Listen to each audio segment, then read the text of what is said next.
Hello everyone, welcome back to the channel electrical info Telugu. So ఈరోజు నేను మన topic వచ్చేసి డొమెస్టిక్ వైరింగ్ గురించి ఎక్స్ప్లెయిన్ చేస్తాను. సో ఇది సింపుల్గా చెప్పాలంటే సింగిల్ ఫేజ్ వైరింగ్ అని కూడా చెప్పొచ్చు. సో మన సింగిల్ ఫేజ్ వైరింగ్ ఎలా చేస్తారనేది నేను డిస్కస్ చేస్తాను. అండ్ దీనికోసం వచ్చేసి నేను 3 రూమ్స్ని కన్సిడర్ చేస్తున్నాను. మెయిన్స్ నుంచి సప్లై ఎలా వస్తుంది అనే దాని గురించి డిస్కస్ చేసి మన ఇంట్లో వచ్చే మీటర్కి అండ్ మీటర్ నుంచి ఐసోలేటర్కి ఎంసీబీకి ఎలా ట్రాన్స్ఫర్ అవుతుంది అండ్ అక్కడ నుంచి మన స్విచ్ బోర్డ్స్కి ఎలా వెళ్తుంది అనే దాని గురించి నేను డిస్కస్ చేస్తాను.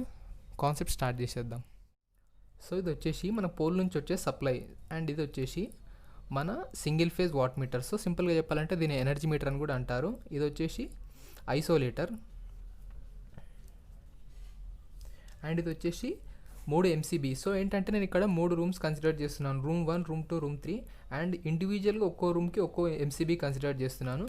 సో ఏంటంటే ఈ ఎంసీబీ కూడా వాడకుండా ఈ డీపీ స్విచ్తో రన్ చేయొచ్చు. కానీ ఏమవుతుందంటే ఎప్పుడైనా ఇంట్లో ఫాల్ట్ వస్తే కంప్లీట్గా ఇది షట్ ఆఫ్ అయిపోతుంది. సో అప్పుడు ఏమవుతుందంటే ఫాల్ట్ ఏ రూమ్లో వచ్చిందనేది మనం అనలైజ్ చేయడం కొంచెం కష్టం. సో ఇక్కడ ఏమవుతుందంటే ఈ 3 ఎంసీబీ ఇండివిజువల్గా వాడడం వల్ల ఏ రూమ్లో అయితే ఫాల్ట్ ఉందో ఆ ఎంసీబీ అనేది పడిపోతుంది. సో దానికోసం అనేది ఇండివిజువల్ రూమ్కి ఇండివిజువల్ ఎంసీబీ అనేది వాడడం జరుగుతుంది ఇక్కడ.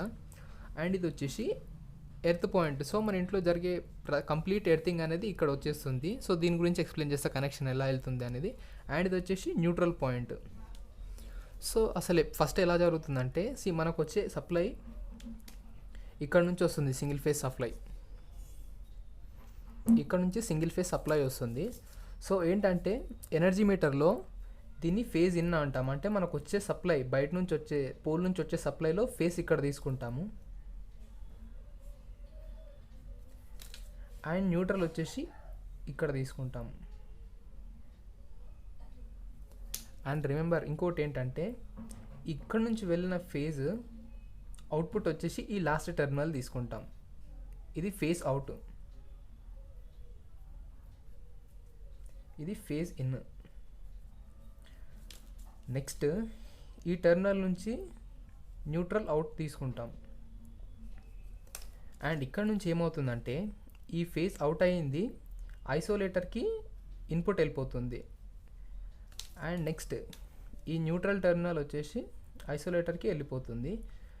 అండ్ ఇక్కడ నుంచి ఏమవుతుందంటే ఈ ఫేజ్ అనేది కంప్లీట్గా సింగిల్ రూమ్కి డిస్ట్రిబ్యూట్ అయిపోతుంది. అది ఎలా అంటే ఇక్కడ నుంచి వచ్చిన ఫేజ్ ఇలా ఒక్కో ఇండివిజువల్గా ఎంసీబీకి వెళ్ళిపోతుంది. సో ఇదేంటంటే ఎంసీబీ టెర్మినల్స్కి వెళ్ళిపోతుంది. సో ఎప్పుడైతే మనం ఈ సింగిల్ ఎంసీబీని టర్న్ ఆన్ చేస్తామో సప్లై పైకి వెళ్ళిపోతుంది. అండ్ ఈ న్యూట్రల్ కనెక్షన్ వచ్చేసి ఇక్కడ నుంచి ఈ న్యూట్రల్ కామన్ పాయింట్కి వెళ్ళిపోతుంది. అండ్ ఈ ఎర్త్ పాయింట్ అయితే ఏదైతే ఉందో ఇది మన ఇంటి పక్కన చేసుకుంటాం. ఎర్తింగ్ గురించి నేను ఫర్దర్ వీడియోస్లో డిస్కస్ చేస్తాను.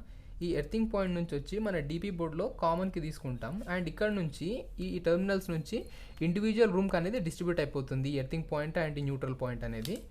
సో ఇక్కడ ఏమవుతుందంటే సపోజ్ ఇప్పుడు నేను రూమ్ 1 గురించి ఎక్స్ప్లెయిన్ చేస్తాను. సో ఇప్పుడు మన రూమ్ 1కి ఇక్కడ నుంచి మనకు సప్లై కావాలి. సో ఇది వచ్చేసి రూమ్ 1కి వాడుతున్నాం అనుకోండి ఈ ఎంసీబీ. ఇది వచ్చేసి ఎంసీబీ రూమ్ 1కి వాడుతున్నాము, ఈ ఎంసీబీ రూమ్ 2 అండ్ ఇది వచ్చి రూమ్ 3కి వాడుతున్నాం అనుకుందాం. సపోజ్ ఇందులో మనకి రూమ్ 1లో ఒక ఫేస్ ఒక న్యూట్రల్ ఉండే ఎర్తింగ్ పాయింట్ కావాలి. సో అప్పుడు ఏమవుతుందంటే ఈ పాయింట్ నుంచి ఫేజ్ వచ్చేస్తుంది ఇందులోకి. న్యూట్రల్ వచ్చేసి ఈ న్యూట్రల్ పాయింట్ నుంచి ఇక్కడ కన్సిడర్ చేస్తాము.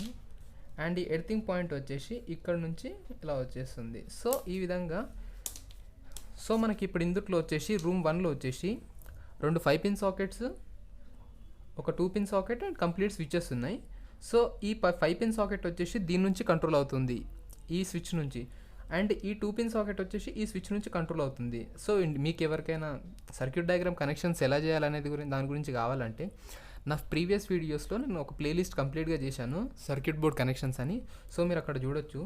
సో ఏమవుతుందంటే మనకి ఇప్పుడు ఇందులో కావాల్సిన ఫేస్ ఎక్కడ ఈ పాయింట్స్లో కావాలి. ఇక్కడ ఒక ఫేస్ కావాలి అండ్ ఇక్కడ ఒక ఫేస్. ఈ పాయింట్ నుంచి ఇటు ఒక ఫేజ్ తీసుకుంటున్నాం అండ్ ఇక్కడ ఒక ఫేజ్ తీసుకుంటున్నాం. సో ఇట్లా ఫేజ్ అయిపోయింది. అండ్ ఈ స్విచెస్ ఆపరేట్ అవ్వాలంటే ఈ పాయింట్ నుంచి ఇక్కడ ఒక కనెక్షన్ అండ్ ఇంకోటి ఈ 2 పిన్ సాకెట్ ఈ స్విచ్ నుంచి ఆపరేట్ అవ్వాలి కాబట్టి ఇక్కడ కనెక్షన్ తీసుకుంటాము. నెక్స్ట్ సేమ్ ఈ పాయింట్ ఆపరేట్ అవ్వాలంటే ఈ స్విచ్ నుంచి ఈ కనెక్షన్, ఎప్పుడైతే ఇది టర్న్ ఆన్ చేస్తామో ఇక్కడ నుంచి ఫేజ్ ఇక్కడ వెళ్ళిపోతుంది. సో న్యూట్రల్ పాయింట్స్ వచ్చేసి మనకి ఇక్కడ ఒకటి ఉంది, ఇక్కడ ఒకటి ఉంది, ఇక్కడ ఒకటి ఉంది. సో న్యూట్రల్ ఏం చేయాలంటే కామన్ తీసుకుందాం. సో న్యూట్రల్ కామన్ ఇలా వెళ్ళిపోతుంది. అండ్ ఇక్కడ నుంచి న్యూట్రల్ మనం తీసుకున్నట్టు దీంట్లో కామన్ తీసుకుంటే ఇది ఈ బోర్డ్ డయాగ్రామ్. అండ్ ఇంకోటి ఎర్తింగ్ పాయింట్స్ వచ్చేసి మనకి కంప్లీట్గా ఈ సర్క్యూట్లో 2 ఉన్నాయి. సో ఏంటంటే ఇలా తీసుకుంటే ఎర్తింగ్ పాయింట్ అయిపోయింది. సో నెక్స్ట్ రూమ్ 2కి వచ్చేస్తే రూమ్ 2 ఎంసీబీ ఇది. సో ఇదేంటంటే ఇక్కడ కనెక్షన్ లేదని చూపిస్తుంది ఇండికేషన్. రూమ్ 2కి వచ్చేసి ఫేస్ ఈ విధంగా వస్తుంది. ఇది ఫేస్. నెక్స్ట్ వచ్చేసి ఈ న్యూట్రల్ పాయింట్ నుంచి న్యూట్రల్ కామన్ తీసుకున్నాం. అండ్ ఎర్తింగ్ వచ్చేసి నేను జిగ్జాగ్గా డ్రా చేస్తున్నా కానీ కాన్సెప్ట్ అర్థమైతే ఇట్స్ ఓకే. సో ఏంటంటే ఫేజ్ మాత్రం ఇక్కడ నుంచి తీసుకుంటాము. ఎర్తింగ్ పాయింట్స్ న్యూట్రల్ అనేవి ఒక పాయింట్ నుంచి కామన్ తీసుకొని వాటన్నింటినీ మనం ఇండివిజువల్ రూమ్కి డిస్ట్రిబ్యూట్ చేస్తూ ఉంటాము. సో ఇక్కడ కంప్లీట్గా ఇప్పుడు మనకి 3 టెర్మినల్స్ వచ్చినాయి, face, neutral and earthing point. So ఇందులో ఏంటంటే ఇది వచ్చేసి ఇండికేటర్ అండ్ ఇక్కడ వచ్చేసి 2 5 పిన్ సాకెట్స్ ఉన్నాయి. ఈ 5 పిన్ సాకెట్స్ ఈ స్విచెస్తో కంట్రోల్ అవుతున్నాయి. ఇది వచ్చేసి 2 పిన్ సాకెట్, ఇది వచ్చేసి దీంతో కంట్రోల్ అవుతుంది. ఇవి వచ్చేసి normal fan points, light points, ఈ 2. సో ఏంటంటే మనకి ఇప్పుడు ఇందులో ఫేస్ ఎలా రన్ అవుతుంది అనేది చూద్దాం. సో ఇక్కడ వచ్చేసి ఈ రెడ్ వైర్ వచ్చేసి ఫేజ్ ఈ సెకండ్ ఎంసీబీ నుంచి వస్తుంది. ఇది వచ్చేసి ఏమవుతుందంటే ఇండికేటర్కి ఫేజ్ కావాలి, ఇండికేటర్కి ఒక ఫేస్ అవసరం. సో ఫేస్ కనెక్షన్ చేశాను. సో ఈ స్విచ్ ఆపరేట్ అవ్వడానికి ఒక ఫేజ్ కావాలి అండ్ ఈ స్విచ్ ఆపరేట్ అవ్వడానికి ఒక ఫేజ్ కావాలి. సో ఇది కామన్ కనెక్షన్.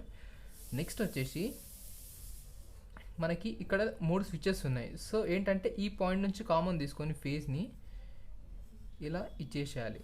సో నెక్స్ట్ ఈ 5 పిన్ సాకెట్స్ ఆపరేట్ అవ్వాలంటే ఈ స్విచ్ నుంచి ఈ స్విచ్కి ఒక సాకెట్కి ఒక కనెక్షన్ అండ్ ఇక్కడ నుంచి ఇక్కడ ఒక కనెక్షన్. ఈ 2 పిన్ సాకెట్ రన్ అవ్వాలంటే ఈ స్విచ్ నుంచి రన్ అవుతుంది. సో ఏంటంటే ఇక్కడ నుంచి ఇక్కడ ఒక కనెక్షన్. సో ఈ విధంగా వెళ్ళిపోతుంది. సో న్యూట్రల్ విషయానికి వస్తే మనకి న్యూట్రల్ పాయింట్స్ వచ్చేసి కంప్లీట్గా ఇప్పుడు 3 ఉన్నాయి. ఒకటి ఇది, నెక్స్ట్ ఇక్కడ నుంచి ఇక్కడ ఒక కామన్ పాయింట్, ఇక్కడ నుంచి ఇక్కడ ఒక కామన్ పాయింట్ అండ్ ఇక్కడ నుంచి న్యూట్రల్ కనెక్షన్. సారీ ఇది ఫేస్, ఇది ఎర్తింగ్ పాయింట్. ఇప్పుడు నేను చూపించినంత ఇదంతా ఎర్తింగ్ పాయింట్. ఈ ఎర్తింగ్ పాయింట్ వచ్చేసి ఇక్కడ వచ్చేస్తుంది అండ్ ఈ న్యూట్రల్ వచ్చేసి ఇక్కడ నుంచి ఇక్కడ ఉంది అండ్ ఇక్కడ నుంచి ఇక్కడ కంప్లీట్. సో రాంగ్ స్టెప్ వేసాను, కంప్లీట్గా మీకు అర్థమైతే ఓకే. సో థర్డ్ రూమ్కి వచ్చేసి మనకి ఒక ఇండికేటర్, ఒక 5 పిన్ సాకెట్ అండ్ 3 స్విచెస్ ఉన్నాయి.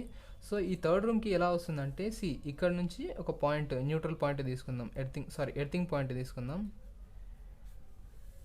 సో ఇది వచ్చేసి థర్డ్ రూమ్కి ఎర్తింగ్ పాయింట్ వచ్చేసింది. నెక్స్ట్ వచ్చేసి ఈ న్యూట్రల్ పాయింట్ నుంచి ఒక కనెక్షన్ తీసుకుందాం. సో ఇది న్యూట్రల్ అండ్ ఈ ఫేజ్ వచ్చేసి ఈ థర్డ్ రూమ్కి ఈ థర్డ్ ఎంసీబీ నుంచి రన్ చేసుకోవాలి. సో ఈ విధంగా మనకి థర్డ్ రూమ్కి వచ్చేసాయి. సో ఇప్పుడు ఇందులో మనకి ఫేజ్ రిక్వైర్మెంట్ ఎక్కడుంది, ఇక్కడ ఒక ఫేజ్ రిక్వైర్మెంట్ ఉంది. సో ఇక్కడ నుంచి ఒక ఫేజ్ ఇక్కడ ఉంచుకొని ఇక్కడ నుంచి ఫేజ్ కనెక్షన్ ఇలా ఇచ్చుకొని ఈ 3 స్విచెస్కి ఫేజ్ అవసరమే. సో ఇక్కడ నుంచి ఒక పాయింట్ ఇలా ఫేజ్ అంతా డిస్ట్రిబ్యూట్ చేసుకున్న తర్వాత మనకి న్యూట్రల్ వచ్చేసి 2 పాయింట్స్లో కావాలి. ఒకటి వచ్చేసి ఇటు అండ్ ఈ ఇండికేటర్ రన్ అవ్వాలంటే ఒక న్యూట్రల్ పాయింట్. సో ఇట్లా న్యూట్రల్ అయిపోయిన తర్వాత ఈ సాకెట్ ఆపరేట్ అవ్వాలంటే ఇక్కడ నుంచి ఈ స్విచ్ కంట్రోల్తో నడుస్తుంది. అండ్ వచ్చేసి ఒకటి ఎర్తింగ్ పాయింట్ కాబట్టి ఇది కామన్గా తీసుకుంటాం. సో ఈ విధంగా మన డిస్ట్రిబ్యూషన్ అనేది జరుగుతుంది సింగిల్ ఫేజ్లో.